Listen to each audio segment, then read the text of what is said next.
Here I am, live. Or as Mr. West would say, it's Mr. Otway, and he's live. Right then, let's get stuck in. Not going to wait for everybody to come online because people watch this back later. Now, do put your questions in the box there. But what I'm going to start with is just an outline of this paper. So it's an hour and 20 minutes, shorter than the paper 2. It's only, well, I suppose it's 2 topics. In USA, it's civil rights and Vietnam. And you've got 2 sections. Section A, Section B. Section A is only worth 16 marks. Section B is worth a lot more. What's it worth? 28, 36 marks. And it's 36 marks on one topic. If you don't know much about that topic, then you're in big trouble. Last year, it was about the Tet Offensive. The whole of the 36 marks was just about the Tet Offensive. So if you think about paper 2, if you didn't know about the Doomsday Book, you could still get by. If you didn't know about how important the buffalo were to the Native Americans, you could still answer the other questions. In this paper, if you don't know that topic that 36 marks is all on, you are in deep, deep trouble. So revision is important here. And what I've done, though, for the last couple of days, I've worked hard to fill in the gaps. So I think you'll know quite a bit about Montgomery bus boycott, about the fighting in the Vietnam War, about Martin Luther King. Instead, I've focused on some of the things which you might not know about that you may get tripped up on if the exam happens to be on that thing. So some of my tips I've got. Well, as always, timing's really important. You're in trouble if you can't answer, especially the last question, which is worth 20 marks with spelling, punctuation, and grammar. So I would do the 4 markers. And on this exam, there's 3. I would do the 4 markers very quickly. If you take by marks how long you should spend on a question, you should spend about 1.5 minutes per mark. So that means for the 4 markers, you should spend about 6 minutes. Really, don't spend 6 minutes. Spend 2 or 3 minutes. Just do a sentence. Come back at the end if you've got time. Because you can spend, to put 1 or 2 sentences and still get 2 or 3 marks. It's not worth spending all that time on those 4 markers. So spend a bit of time. Come back later. My second of my key tips, technique's going to be important on this paper. So for the how useful question, there's 4 bits to remember for the how useful. Focus on the question. It's not asking you how useful are these sources generally. It's asking you how useful are these sources for a specific thing. So if it says, how useful are these sources for assessing the impact of the My Lai massacre back in America, you should be using the impact My Lai massacre back in America quite often in your answer, or you're not focusing on it. Second, pick out quotes or talk about things that you see in the source. Third point, make sure you use own knowledge. So if you see something in the sources that relates to your own knowledge or even goes against your own knowledge, make sure you say it. And finally, the hardest bit, look at the provenance of the source. Where's it come from? Who's written it? When have they written it? And why? Actually, I can see that somebody's written about thinking about the civil rights movement, how much it's worth. In every sample paper and on the paper last year, one section was on civil rights, the other section was on the Vietnam War. It's worth noting the exam board doesn't actually guarantee that it's going to be half on civil rights and half on Vietnam War. You can expect it probably would be, but you can't guarantee it, and maybe one year it won't be. Maybe one year it will all be about Vietnam or all about civil rights. So you do need to be aware of that. Now, the big question, 20 marker, the interpretation question. Things you must do, jump straight in your head. You have to talk about both interpretations. And it's almost like having a person in the room who says, like, for example, last year about the Tet Offensive, the Tet Offensive was an absolute catastrophe for the Viet Cong. You got to say, do you agree with that? And you say, on the one hand, militarily, yes, it was. But when you look at the impact it had back in America and how it led to the end of the war and how it led to America pulling out, No, it wasn't. That's what you got to do. It's like someone's opinion. Do you agree with that opinion? So you pick out quotes and you say why, based on your own knowledge, you agree or you disagree with what that person is saying. You must make sure you talk about both interpretations. The way I do it is it says, how much would you agree with interpretation about this topic? So I'd have a whole paragraph talking about the strengths of that interpretation and backing up what I say with history. And then I'd have another paragraph talking about the weaknesses of that interpretation and also the strengths of the other interpretation, like the alternative views, before ending with a conclusion. And for that 20-mark question, you should spend about 30 minutes on it. It's a huge chunk of your time. And finally, do send your questions through, remember.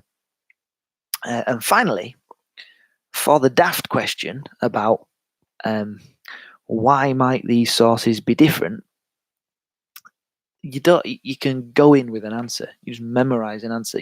It's a silly question because it doesn't matter what's in front of you. You can say the same sort of thing.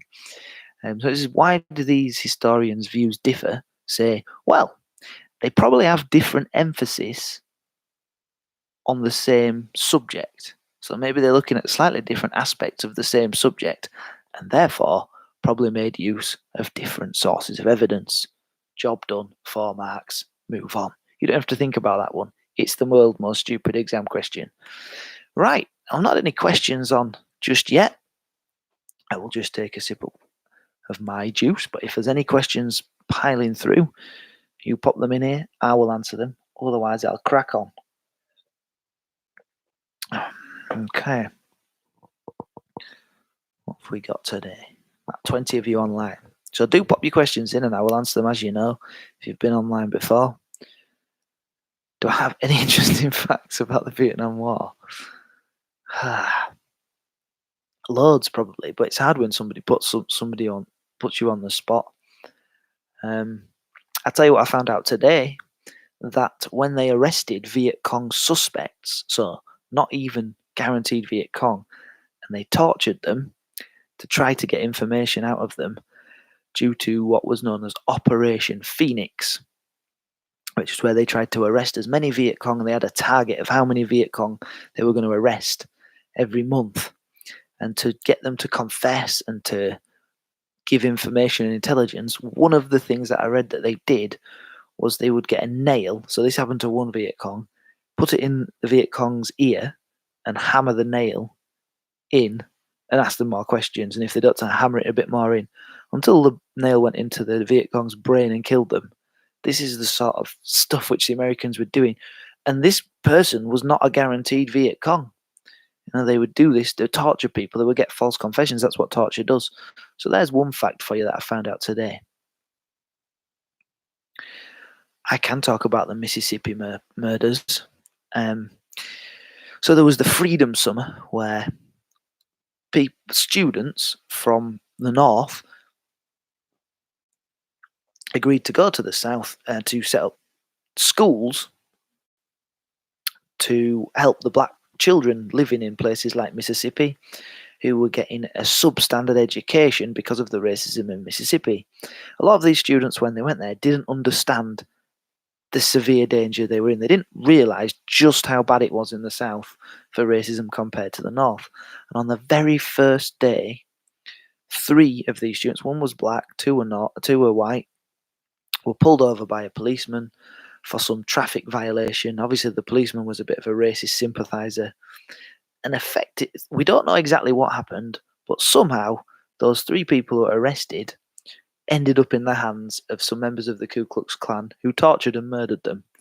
And obviously, their bodies were discovered a few weeks later in terribly decomposed state, and it caused huge media outcry. And that's the thing about the civil rights movement.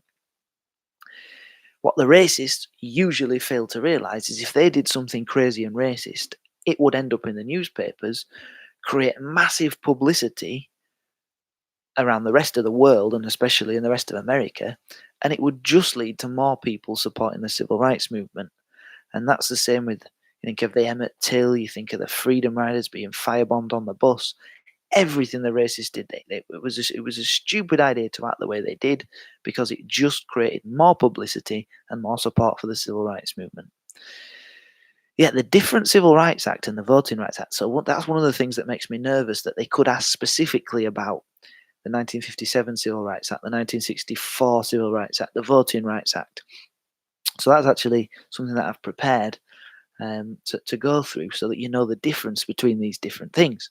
So the 1957 Civil Rights Act, if I was to summarize it, I would say it was a bit toothless. You can use that phrase in your exam.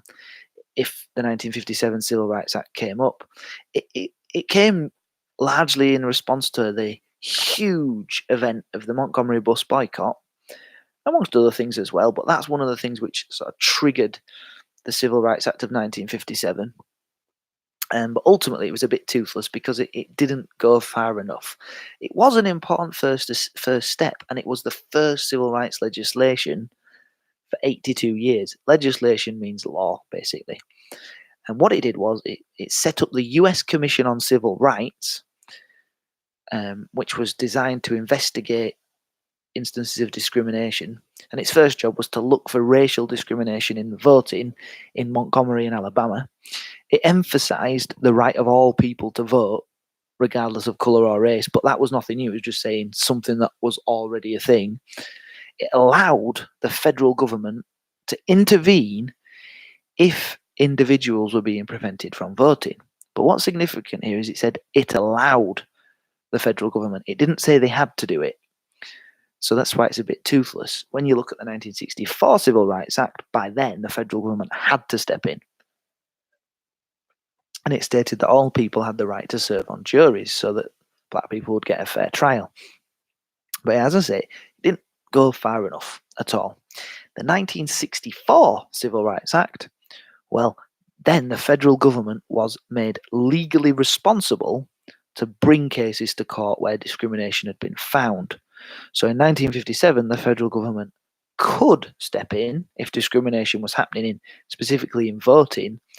In 1964, the federal government had to get involved anywhere where discrimination was found to be happening. Also, segregation was banned full stop. So that is the end of the Jim Crow laws, the end of having like a water fountain for a white person and a different one for black people. And any business that was doing business with the federal government would be monitored closely to ensure there was no discrimination. And they could do that because they were working with the federal government. And it also created what was like a group, sort of the company, if you like, which would make sure the Civil Rights Act was carried out, which was called the Equal Employment Opportunity Commission. Now, the Civil Rights Act was seen as this massive, that was really important. It put the legal responsibility on the federal government, so they had to do something if discrimination was seen to being taking place. But it still didn't quite go far enough. And so in 1965, a year later, let's turn that on silent, the civil rights movement went to Selma and carried on their campaign with a march in Selma. And that led to the Voting Rights Act of 1965, because the Civil Rights Act hadn't really mentioned enough about the black vote. And extreme police brutality, as often was the case in Selma, led to President Johnson signing the Voting Rights Act, which specifically made literacy tests illegal and ensured that federal agents could step in to monitor, to watch voter registration happening. And it said if less than 50% of a state's citizens who were of voting age were not registered to vote, then it was assumed that discrimination was happening and federal agents had to go there. Now, the Voting Rights Act was definitely a success. If you took the 1964 Civil Rights Act and the Voting Rights Act of 1965 together, they were huge. And there's proof there, because over the next 3 years after the Voting Rights Act, over 1 million new black voters registered to vote. So it certainly had an impact. What else we got? What points would you use on a 12 marker and explain why black Americans were treated as inferior in the early 1950s?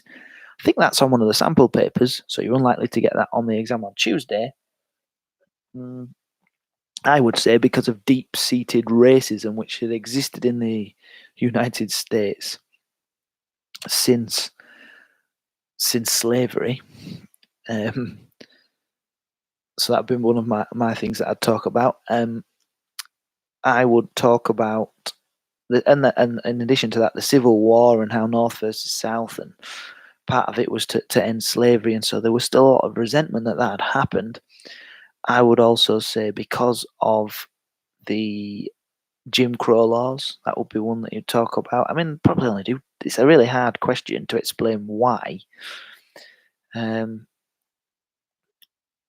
Yeah, I'd probably just do 2 paragraphs. I'd probably do about the Jim Crow laws. I could also do about how the Supreme Court and politicians were not really keen about doing anything about civil rights, but it's a tricky question. There's not much to go on. My predictions, I cannot predict what will come up this year. I'll always do a decent job on paper 2. I did last year and I did this year, and that's because there's so many different things they'll ask you about in this. You will only get 3 things of all the things you've got to learn. They'll only really go into 3 things. There'll be a question about infer, and you don't need to revise about that because it's saying what can you learn from this source about this. So you're not supposed to bring in your own knowledge. It's what can you learn from the source. Then there's an explain question, so there'll be a topic there, and then the how useful and the representation question will all be about the same thing. So it's going to be so difficult, but all I can do in this is, the reason it's difficult, we've had 2 sample papers and 1 paper last year, and so they've only gone through a few different topics on those papers. So what I've done is I've tried to fill in the gaps of things that I think you could get stitched up with if it does happen to be on the paper. So I have no idea what's likely to be on them. And yes, I think this is probably the hardest of the 3 papers.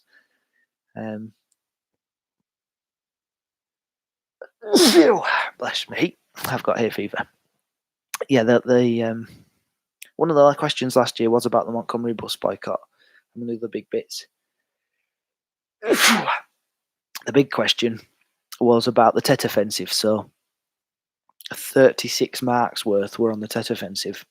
This sneezing is probably going to carry on for a while if normal circumstances prevail.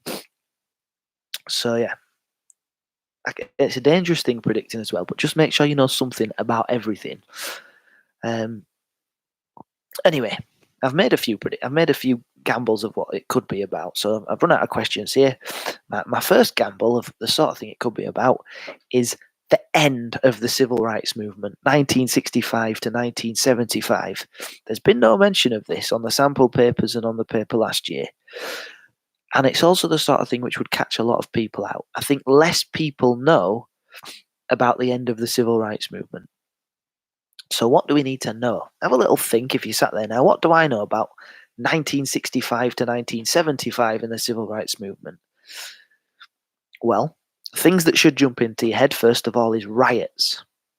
And well done, Katie. Yes, those are 2 things that should jump into your head.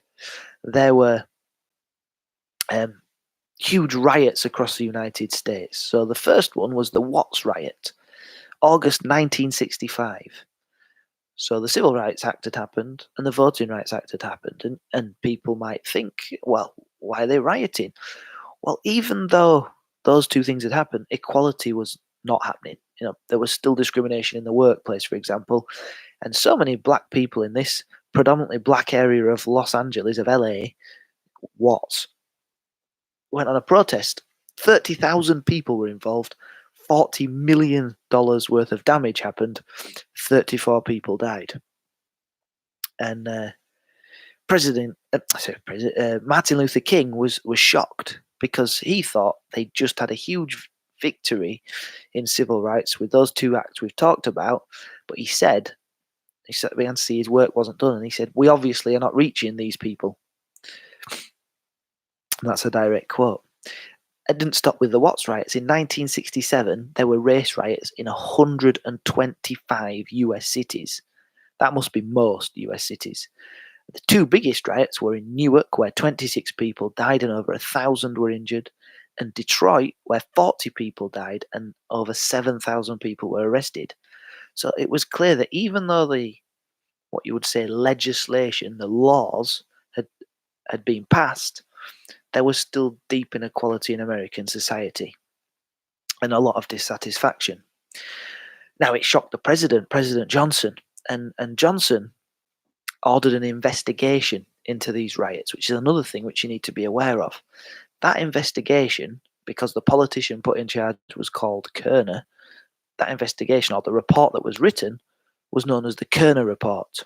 And it concluded, something that would be no surprise, that racism was ingrained in US society and that there was systematic police bias. Like the police were targeting black people and being more brutal towards black people.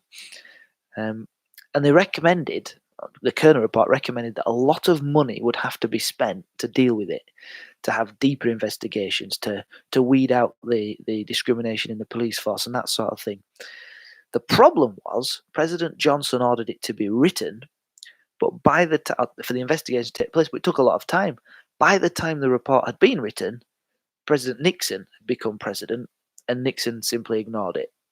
Perhaps because he wasn't very interested in civil rights, or perhaps because by this time Vietnam had taken over and it had become such a huge thing that civil rights ended up in the shadows. I will come to the Cambodia and Laos stuff, and I'll talk a bit about the civil rights movement in the 1960s. But carrying on with the end of the civil rights movement, 1965 to 75, so you've got riots, you've got the Kerner report, which was ultimately largely ignored, perhaps because Vietnam had taken over or Nixon wasn't really interested, or maybe it was going to cost too much money. But there was also the Free Chicago movement.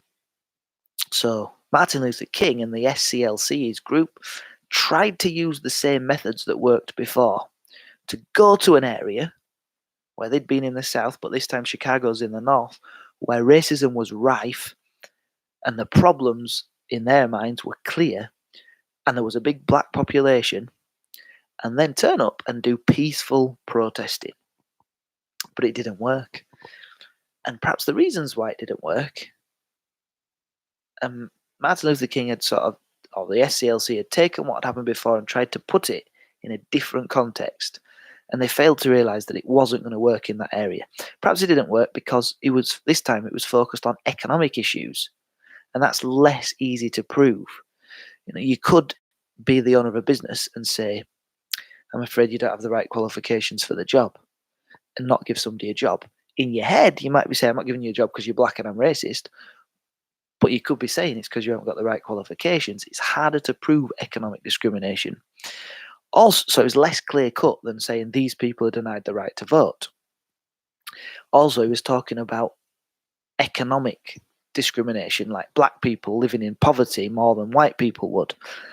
And so he was talking about equally distributing the wealth between white and black people, which made it easy for people to label him as being a communist, because that's what communism's all about, distributing the wealth equally. And the newspapers, the media were quick, and certainly people who were critics of him were quick to label him as a communist. So much of the support he had when tackling racism in the South had come from the North, from northern politicians, from the media in the North, who were happy to criticize the South for their racist backward ways. But once Martin Luther King came to the North, and there were some riots, there was some trouble, they turned against him a little bit. So the support they had in the media, which had been really influential, turned a bit against him. And the mayor of Chicago, for example, called him a paid agitator, basically a trouble causer. So it didn't really work. And then, of course, Martin Luther King was assassinated, and it caused more outbreaks of violence. And Malcolm X was killed as well. And what I would say generally is after 1968, civil rights went a little bit into the shadows because the Vietnam War was such a bigger pressing issue for America. So there we go. Right, so that's one of my first big gambles that I think it could be about the end of the civil rights movement. Right, what else have I got? Progress of the civil rights movement in the 1960s. Well, that's like the meat of the civil rights movement. The Montgomery bus boycott, Little Rock High, Emmett Till, and the publicity, and all of it created publicity. The March on Birmingham all found its way into the media, gained support. And you have to remember, with all of this, America is a democracy. That's a very important point in both Vietnam and in the civil rights movement. Politicians that are in charge of America are in charge of America because people have voted for them. And they've voted for them for a particular reason.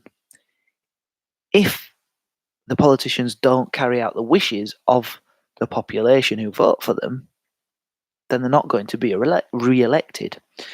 So when the racist acted in a particularly racist way and gained publicity for the civil rights movement, it gained more support for the civil rights movement.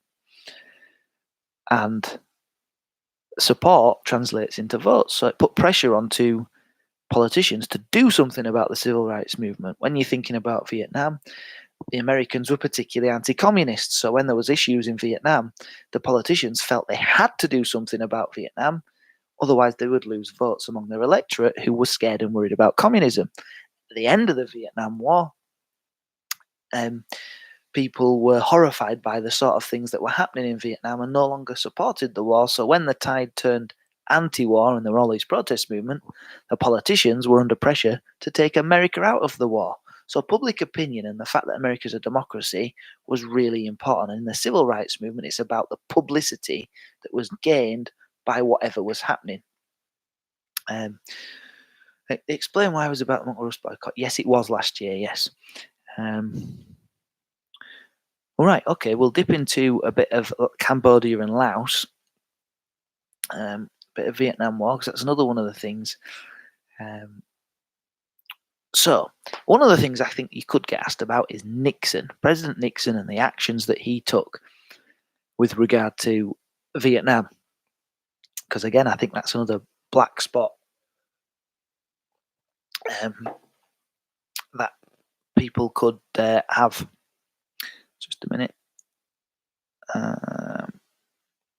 So Nixon did a number of things, one of which was invade Laos and Cambodia. So Nixon had been elected because he promised the American people peace with honor. That was his election slogan, peace with honor.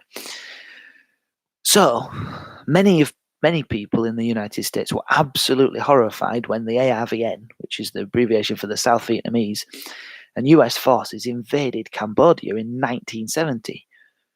Cambodia was a neutral nation. It officially had nothing to do with the Vietnam War, but it was where the Ho Chi Minh Trail went through.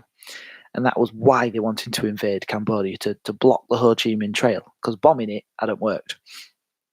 Now, Nixon was very sneaky with how he did this. He didn't even ask Congress, the politicians in America, if he could do this. They didn't even know it was going to happen until it did. And Cambodia was, not only was it invaded, it was also bombed massively. And remember, Cambodia hasn't done anything wrong. It's just the Viet Cong were hiding through there, bringing supplies through the jungles of Cambodia. And it caused massive outbreak of protest in the United States, as you could imagine. People were thinking, he came into power because we voted for him to gain us peace with honor. Peace. And he's not got us peace here, he's invading an entirely new country. Now, a year later, Laos was invaded. Now, the South Vietnamese army is what invaded Laos, which is another country on the border of Vietnam, and it had the Ho Chi Minh Trail in it. American soldiers didn't invade Laos. American planes bombed Laos, but American soldiers didn't invade Laos. Only the South Vietnamese, the ARVN, invaded. And they were beaten quite easily by the Viet Cong and the North Vietnamese army, the NVA. Now, what this showed is that one of Nixon's other policies of Vietnamization, which was try and get the South Vietnamese to do more of the fighting, was just not going to work, because the first time there was a proper battle between the ARVN, South Vietnamese, and the NVA and the Viet Cong, the North Vietnamese, the communists, the South Vietnamese was absolutely wiped the floor with, which showed that if the Americans were fighting against the communist forces alongside the South Vietnamese, then they'd win. But as soon as you took the Americans away, the South Vietnamese were going to struggle. And this was a stark example of Vietnamization not working. So there we go. So yeah, I'll carry on because I think Nixon's actions is a potential thing. Nixon, as I said, was voted in his election slogan, peace with honor. I've already talked about Vietnamization. So it started quite early. June 1969 was the first time he scaled back the amount of troops, American troops in Vietnam. The big problem with Vietnamization and trying to get the South Vietnamese to take over more and more of the fighting was that if the South Vietnamese army was capable of fighting the Viet Cong and the North Vietnamese army, America wouldn't have got involved in the first place. What had transformed, what had changed? Yeah, you can send them weapons. Yes, you can give them some training, but that was happening before 1965, before American troops went into Vietnam, and not much had changed, as can be seen by the fact that they were beaten soundly in Laos. He also had something called the Nixon Doctrine, which in the textbooks that we use is like a tiny little mention in the textbooks, but it is named on the specification, and it's the sort of thing which, if it came up, could really stitch you up. A doctrine is basically like something that a politician thinks should happen. So the Nixon Doctrine, if I take it down to the basics, was his publicly stated aim that Nixon would not get the US involved in any more foreign commitments that would mean you had to send the army. So they weren't going to invade anywhere else. They weren't going to send troops to help any other nation. But the US would stay and deal with the commitments it already had. In other words, he said publicly, we're not going to send troops anywhere else, but we will stick to the commitments that we've got, like Vietnam.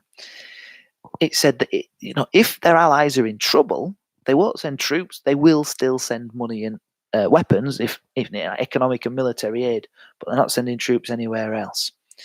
And it was perhaps significant because before this, going back about 20 years, there was President Truman, who had publicly stated that America was going to go and defend people who were at risk of falling to communism and being taken over by dictatorships. So it was a shift in American foreign policy, saying that they're no longer going to send troops willy-nilly around the world to defend people who are at risk of being taken over. They'll still send help if it requires it, but they're going to be a bit more careful, if you like. So Nixon wasn't stupid. He knew that the South Vietnamese were inferior to the communist forces. So whilst he was taking part in the peace talks that Matthew's asking me about, that I will come to, peace talks which were taking part in Paris since 1968, whilst those peace talks were taking place, he tried to make the North Vietnamese think he was crazy. It's one of my favourite things Nixon did. It was called the madman theory. Make them think that he was crazy enough to nuke them if they invaded the South, if they stepped over the line and went too far. It blatantly didn't work because the North Vietnamese invaded South Vietnam not long after the Americans left, and they still kept stalling in the peace talks. I think they just called his bluff. But I like the idea that Nixon was sort of twitching a bit. He wasn't twitching a bit, but sort of trying to make out that he was a bit crazy and he was going to nuke them. And the other thing that Nixon did, so this was all whilst peace talks were going on. His people, representatives of the Americans, were talking around the table in Paris to the North Vietnamese. He's trying to get the South Vietnamese to take over. He's invading Laos and Cambodia. Make them think I'm going to nuke them. And also, later on in the peace talks at Paris in 1972, Nixon thought that they were on the verge of getting the North Vietnamese to accept peace terms, and they suddenly went back on everything. So he allowed something called Operation Linebacker, which was basically bomb the absolute hell out of North Vietnam. The New York Times called it diplomacy. This is a quote: diplomacy through terror. In other words, they're not doing what we want, so terrorize them, bomb the heck out of them. Um, yeah, and the idea was that if we bomb them enough, they'll just do what we want. They'll accept the peace terms. Again, it didn't work. It just made the North Vietnamese more determined to carry on and probably more angry. So that's my first gamble on Nixon's actions. And we've had a question about what happened as a result of the peace talks. Bear with me a sec. Right. The peace talks. So, surprisingly, because the war lasted another 5 years, 5 years. I think the First World War lasted 4 years in total, and the peace negotiations happened right at the end with the Treaty of Versailles and all that. The peace negotiations in the Vietnam War lasted longer than the First World War, 1968 to 1973. They just dragged on and on and on. So there was different disputes. One was the South Vietnam. So at the table was America, North Vietnam, and South Vietnam. And the big dispute was, should the Viet Cong, i.e. the communist guerrilla forces in South Vietnam, be allowed at these negotiations? So they argued about that for a long time. And the South Vietnamese government definitely didn't want them there, but America eventually sort of overruled and said, yeah, they come in. So the Viet Cong were allowed at the table. They also argued about who should sit where, how big the table should be, all that sort of stuff. Now, another reason why there was no real progress at these peace talks over 5 years is because the Viet Cong could see that what was happening in America was that the tide was turning against the war. With every month, every year that goes past, more and more protests were happening, more people were joining into those protests, so they knew America's a democracy, as I've said, we've just got to wait this out. America, eventually, the politicians, they're going to have to leave Vietnam or they're not going to be voted into power. So they just knew they had to wait it out, which is what they did. Eventually, in 1972, after 4 years of negotiations, Nixon was delighted because they actually came to an agreement in 1972. But, well, I'll tell you what the agreement was, because it was basically the same agreement which was then eventually signed in 1973. The agreement was, one, that North Vietnam would drop its demand that the South Vietnamese president, it was called President Thieu, Thieu, if it was English, it was Thieu, Thieu, be replaced by a coalition government, like a coalition of capitalist, communist, different people. They said, okay, President Thieu can carry on. 2, Nixon agreed to allow the North Vietnamese army to stay in control of areas of South Vietnam that it had taken over already. It was a big thing to agree to. 3, the Viet Cong were allowed to sign the final settlement because the South Vietnamese were still, they're not a real force, they're not legal. 4, a ceasefire was agreed and the USA would withdraw all its troops. And 5, all American prisoners of war would be returned. Now, in 1972, this agreement was reached and Nixon was delighted because it was just before an election, so he could go to the people of America and say, we've got the peace talks, we've finalised a deal. That helped him to be re-elected on a landslide, but the South Vietnamese president too refused to accept the terms. He was like, no, the North Vietnamese army should not be allowed to keep parts of the South which it had illegally taken over. The Viet Cong, why are they signing it? They're illegal. And also, President Thieu was not stupid. He saw that this was the Americans abandoning them.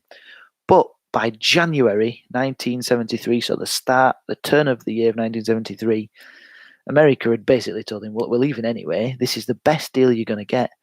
Sign it or we're going to abandon you with nothing. So he felt he had to sign it. And they also said, look, if the North Vietnamese don't stick to the bargain, we'll still help you. And we'll still send you money and weapons even then. The North Vietnamese must have been laughing. They must have been thinking, yes, America's going. Suckers. We're just going to wait till they go. Which is what they did. All US troops had gone. So it was signed in January. By March 1973, all US troops had gone. And it took a year and a bit, December 1974, before the North invaded the South. So they waited till the American troops had left, gave it a bit, invaded the South. So that's December. It took till April for them to conquer the South. That's how long. So that shows you just that the Vietnamization didn't work. None of the tactics that Nixon worked. He got peace, but it wasn't really peace with honor. It was just peace. North took over the South. Vietnam became communist and completely reunited. So there we go. Could I go through all the laws and acts created in civil rights in Vietnam? Flipping heck, I'll be here until 3 o'clock in the morning. Well, I've already been through the Civil Rights Acts, so you can go back to the start of the video if you didn't join us for that. The draft system you might need to know in terms of protest against the war and why America lost. So there was young people were usually drafted, and many of them didn't want to go. Some of them fled to Canada. Some of them publicly burned their draft cards. Some of them went to prison. That's the extent, really, of probably what you need to know, that people started to dodge the draft in greater and greater numbers the longer the war went on. Just excuse me a minute. Any questions that you want in the box? I'll be back to talk to you more about the end of the war.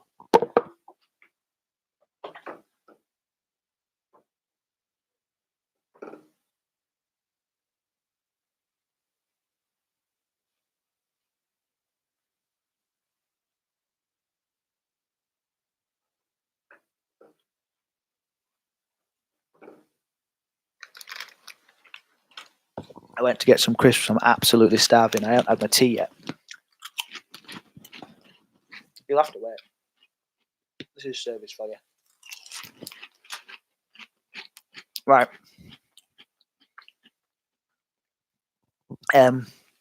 So, Gamble 2, the end of the war and why the USA lost. I told you about the peace negotiations. The Vietnamese weren't daft. They knew they just had to hang on.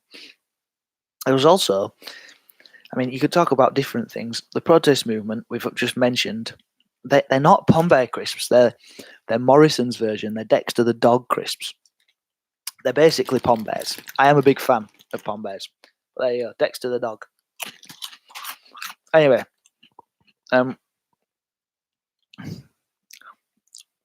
one reason why America lost the Vietnam War is because of the flawed tactics that they used. To win the Vietnam War, the Americans had to leave Vietnam, and Vietnam want to be capitalist. That had happened in South Korea, and when they left South Korea wanted to stay capitalist. The majority of South Koreans did. Well, the same had to happen in Vietnam, or, as did happen, as soon as America left, because so many people supported the communists would take over, and they did. But the American tactics, though they did, they built schools, they built hospitals, they tried to deal with villages, tried to vaccinate children and that sort of thing, their battle tactics were deeply flawed because they did kill so many Viet Cong. They killed huge numbers of Viet Cong compared to Americans. But they also, every time they did kill a Viet Cong, they probably created, and there's no way of putting an official figure in this, but what you could say is they multiplied the support for the Viet Cong. So just to give you an example, search and destroy missions is basically go and find Viet Cong, arrest them, interrogate them. That usually means torture. They arrested loads of innocent civilians who weren't Viet Cong. Even if they did arrest somebody who was supporting the Viet Cong, maybe not actually Viet Cong, but giving them rights, or maybe actually Viet Cong, by arresting them and torturing them, it doesn't matter to their family whether they were Viet Cong or not. Think of how many people you know, how many friends and family. You can multiply that 20, 30, 40 people who are going to be like, the Americans have taken him and are torturing him, keeping him in prison. It's going to turn all those people against the Americans. But also, Zippo raids. They burnt down whole villages just because there was some evidence that they might have been supporting the Viet Cong. Doesn't mean everybody in the village was. Burning down the entire village. Those villages stood there for generations sometimes. Napalm, burning down the jungles. Agent Orange is still causing deformities in Vietnamese babies today. If you want to win the hearts and minds of a nation, one of the worst things you can do is deform their babies. It's like you just take their puppies off them and shoot them. It's worse than that. So the tactics of America were completely flawed, and it just created more and more support for the Viet Cong.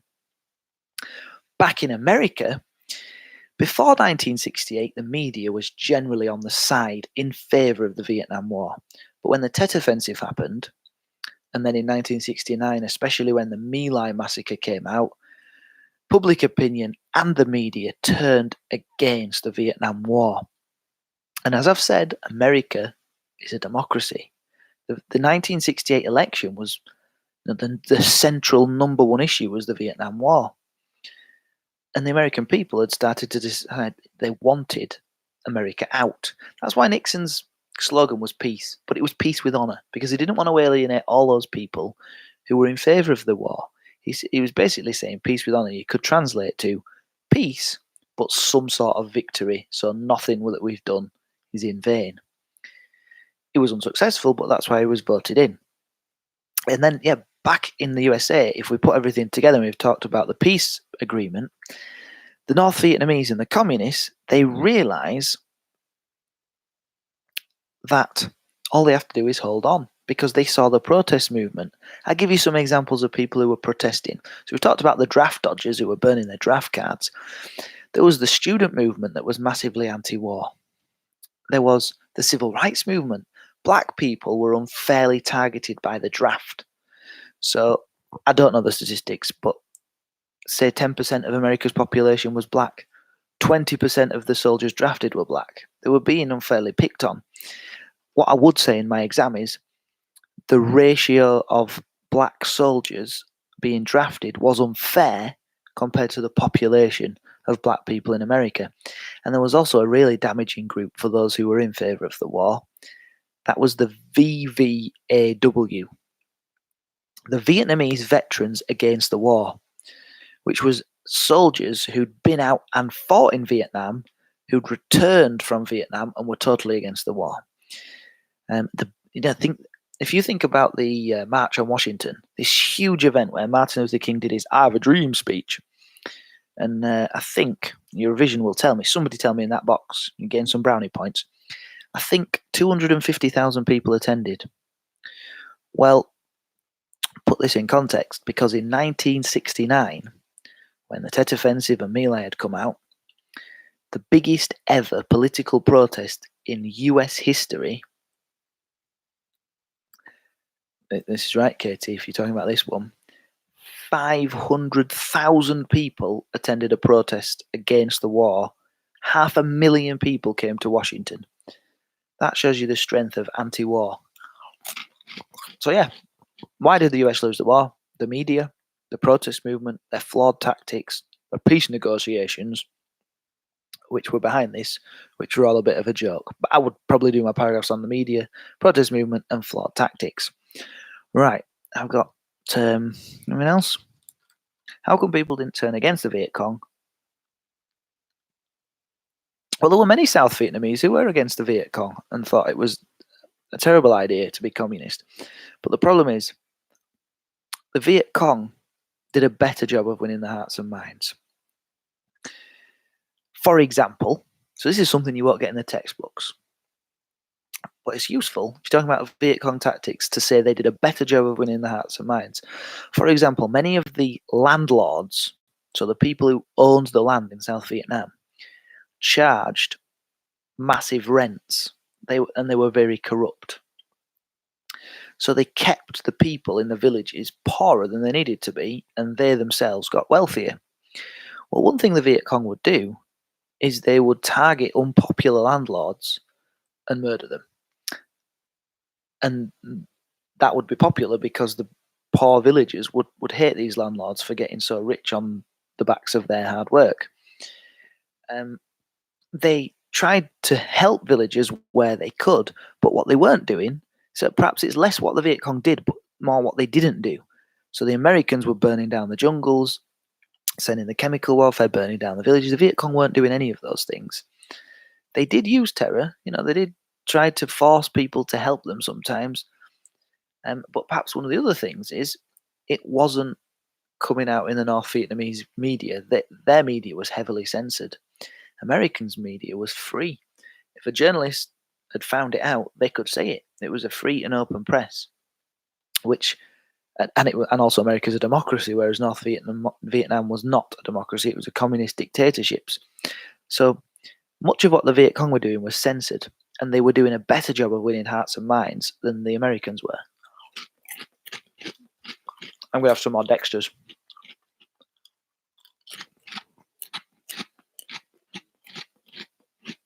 Right.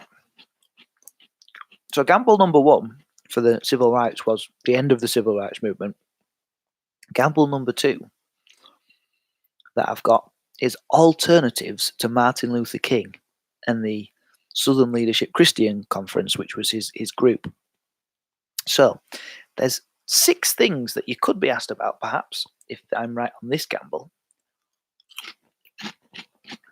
Black Muslims, Malcolm X, Stokely Carmichael, Black Power, 1968 Mexico Olympics, and the Black Panthers. So if you're sat there now thinking, who the Black Muslims are, who the ex-Stokely Carmichael, or what can I write about him, this next section is for you. So the Black Muslims membership rose to 100,000, largely due to the oratorical skills of Malcolm X, the way he could speak. By 1960, 75% of the members of the Black Muslims were aged 17 to 35, largely due to the excellent work of Malcolm X in connecting young people to the group. Black Muslims didn't believe in depending on white people and working with white people. They were anti-Martin Luther King. They thought he was doing stupid.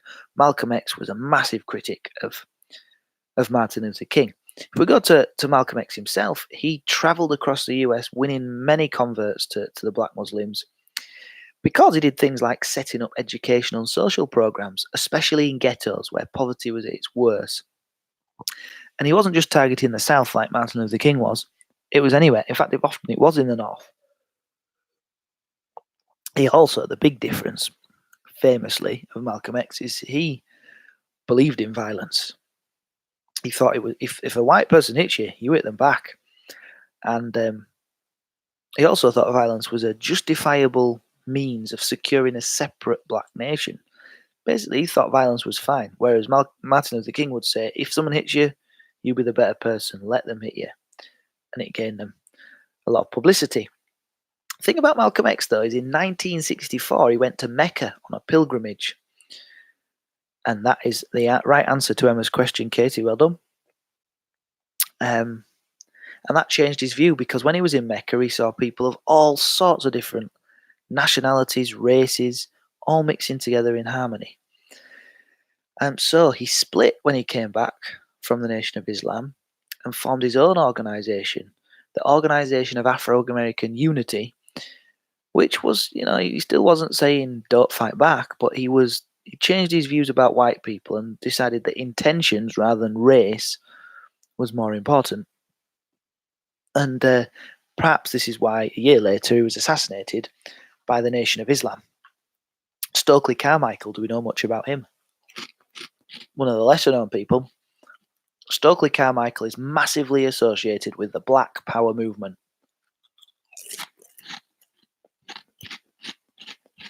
I'm so hungry. I'm sorry about this.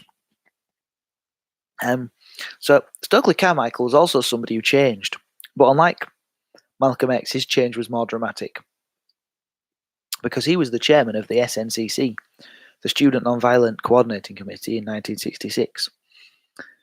Not just a member, the chairman of the Student Nonviolent Coordinating Committee.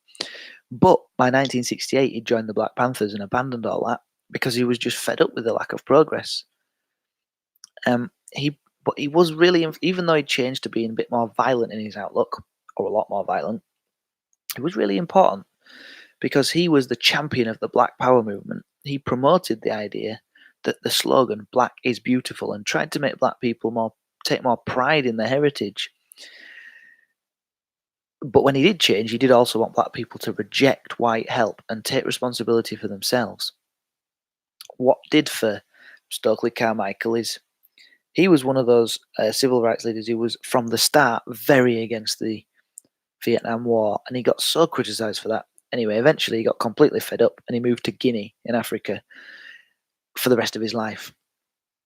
But yeah, the Black Power movement, largely credited with Stokely Carmichael being the leader at the forefront of it, it's all about racial pride, self-sufficiency, not depending on white people, and equality for black people.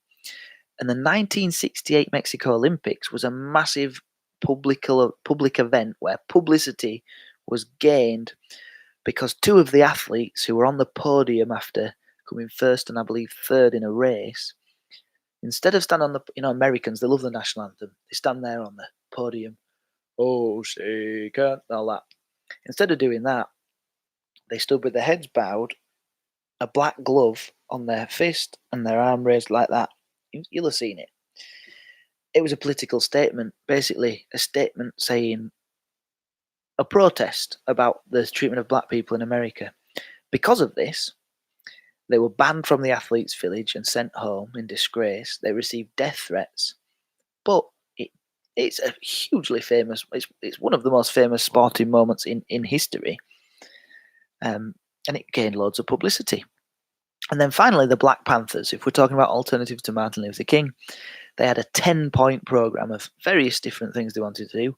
One of the most ridiculous was all black people should be freed from jail. It's ridiculous because just like white people and Chinese people and any people, you get wrong uns. Some of them convicted of murder would have been murderers. Some of them convicted of rape would have been rapists. So you can't just let them all out. But it did have other points about more fair distribution of wealth and that sort of thing. They would carry guns. They would try to fight against police brutality. So there's videos on YouTube that you can find. The Black Panthers with these, because there was laws in California that you could carry a gun so long as you held it in public view. So they'd go around with these assault rifles and they would stand near policemen who were arresting people, as in like, you're going to mess with this guy? Eventually, though, they were hounded out of existence by the FBI. And they didn't really have a big membership. But there were alternatives to Martin Luther King and Turn the Other Cheek and the peaceful sort of movement. They were just, none of them were anywhere near as popular. Are there any other questions about things? Because I've already gone on for an hour about some of the gambles that I've got. And I'll talk about the last bits, perhaps. So something else that I think it could be about is in civil rights is the opposition to the civil rights movement. There won't be a live stream tomorrow night. This is it. You definitely could say there's been police brutality that's never gone away, Callum. Yeah, this is the one because I'm out tomorrow night, you see. The silent majority was really important because never did the polls if you took opinion polls of people pro and anti-war, it completely divided the nation. So for a lot of the war, you could argue that the majority of people were actually in favour of the war. Nixon, there was definitely a silent majority. There's no point in protesting about something if it's already happening. So there was a group of people keeping silent, but ultimately the originally minority, but perhaps they did take over and become the noisy majority towards the end of the war, became more important. It's all about that thing and saying about America is a democracy. As soon as the majority opinion is for or against war, the politicians have to react to that. It's always useful to have some statistics to hand, but what you do need to revise is when things happened. Because you could get asked about the civil rights movement between this date and that date. So what I'm going to do to help you out, seeing as how you asked, is I'm going to put a link to something in here which can help you with the dates. Just give me a second. I'll find the right link. So you need to know the dates for paper 3 because you could ask, they could, and they almost certainly will ask you about something that happened between this day. Yes, this is the last live stream until the next exams. So there we go. There's a link to a Quizlet. I've no idea. I would probably say that more white Americans were non-racist at some point before all of this civil rights movement. It was. I don't know. It's impossible to tell. There was.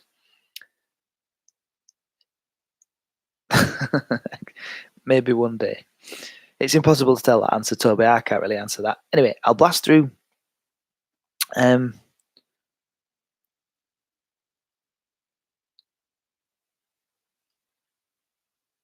website recommendations to look up for the further vision for. Yes, I do. I'll send you a very good website recommendation before the exam tomorrow. And I'll send you a link to the most useful page, of course, as well. That's what you want. Right. I think another thing which you get is opposition to the civil rights movement. So early opposition. The Dixiecrats, they were white Southern politicians from the Democrat Party who opposed civil rights in Congress, famous for doing something called a filibuster. Senator Thurmond conducted the longest ever filibuster. It's just a long, pointless speech. But there was a group of racist politicians who supported being against the civil rights movement in Congress, called the Dixiecrats, which you need to be aware of. There was also the Anniston bomb. So Freedom Riders went to test the Supreme Court decision that bus stations and waiting rooms should be desegregated by white and black people getting on a bus and going through the racist southern states. They got attacked, and in Anniston, they got firebombed, and the bus set on fire, and the people, the racists, held the doors shut to try to burn everybody alive inside the bus. A fuel tank exploded and made the racists run away, and so the people could get off the bus, but as soon as they did, they were beaten with baseball bats and all sorts. So the Anniston bomb is something mentioned on the spec. And then there's white citizens councils, which were like the respectable arm of the racists. You know, if you didn't want to be in the Ku Klux Klan and do that sort of stuff. And the white citizens council tried to distance themselves a bit from the violence of the Ku Klux Klan, but members would have been in both. And they tried to do things legally to stop the civil rights movement. Like during the Montgomery bus boycott, they put pressure on insurance companies to refuse to insure the church-owned cars, which were ferrying the black people to and from work. And it's significant that they weren't entirely able to distance themselves from the violence of the Ku Klux Klan because a member of a white citizens council murdered someone called Medgar Evers, who was a civil rights leader. Things that I'm nervous about. Make sure you know about James Meredith. Tried to go to Mississippi University, had to have loads of soldiers escort him to university. We've talked about the different acts. Know about Kennedy and Johnson and specifically what they did as presidents to help the civil rights movement, because the specification says the role of Kennedy and it says the role of Johnson. Paper 2, yeah, they were. I think it was fair. You would expect a paper to have some difficult questions on, otherwise everybody would get a grade 9. There was decent questions on there, some tricky. The 16 markers were a bit tricky, perhaps to bolster it out, especially if you hadn't revised. If you've revised a lot, then it was probably a bit of a gift. But some people wouldn't have known enough about the Doomsday Book or the Revolt of the Earls to talk about that.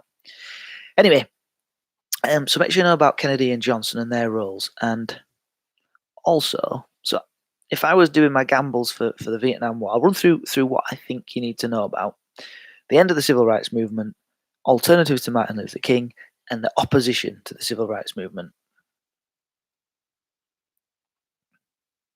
Yes, I do, Sal. Go to the websites that I've just shown you, and I've got videos going through all sorts. Scroll down to the bottom for the paper 3 stuff. My gamble for the Vietnam section is Nixon's actions themselves, so it's a specific focus on Nixon, or generally just the end of the war and why the USA lost, or perhaps why America sent troops in the first place.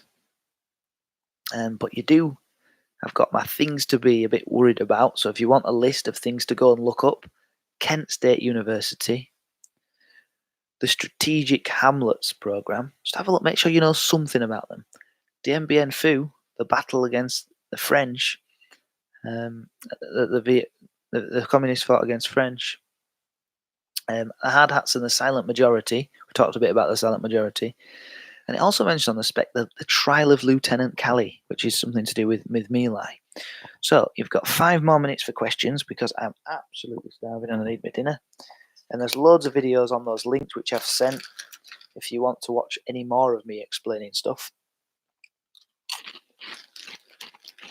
I can sit and listen to me to your heart's content if you really want. But I've got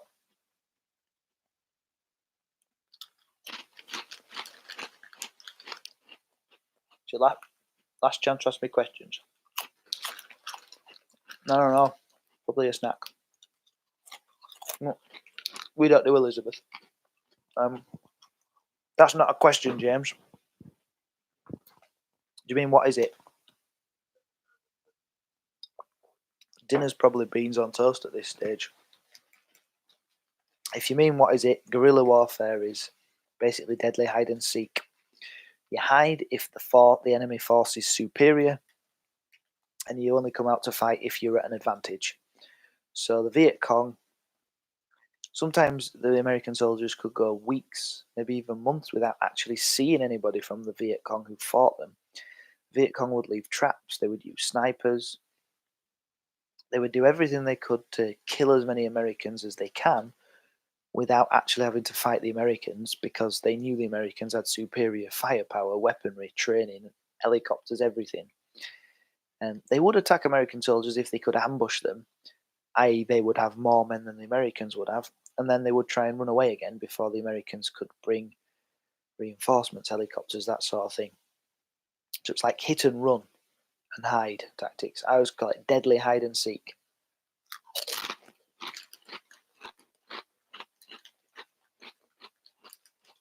I do think the Greensboro sit-ins could come up. Anything could come up. This is the thing about this paper. I don't like to worry you, but if you revise properly, you'll be fine. Last year, people could revise the whole course, but it basically boiled down to the Montgomery bus boycott and the Tet Offensive. Those were the two things you needed to have revised really well. So yes, the Greensboro sit-in could certainly come up. I'd be surprised if it was a topic in and of itself, but it could be.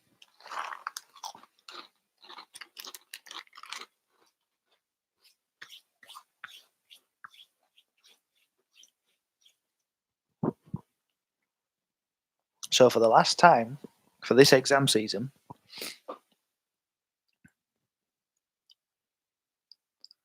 the Gulf of Tonkin resolution was massively significant. If you're looking about why American troops were sent in the first place, well, the Gulf of Tonkin incident, in my opinion, was not a cause of why America sent combat troops to Vietnam. It was the excuse that President Johnson needed to be able to send troops to Vietnam in the first place. So what happened is a bit vague. Look it up yourself, but probably no American ships were attacked on the day that they claimed they were. But Johnson made out that they had been, asked Congress for permission to take action against North Vietnam,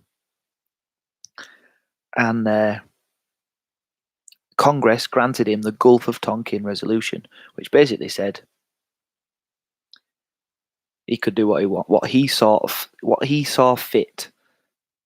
He could do what he wanted to deal with North Vietnam. So he started bombing Vietnam shortly afterwards, Operation Rolling Thunder.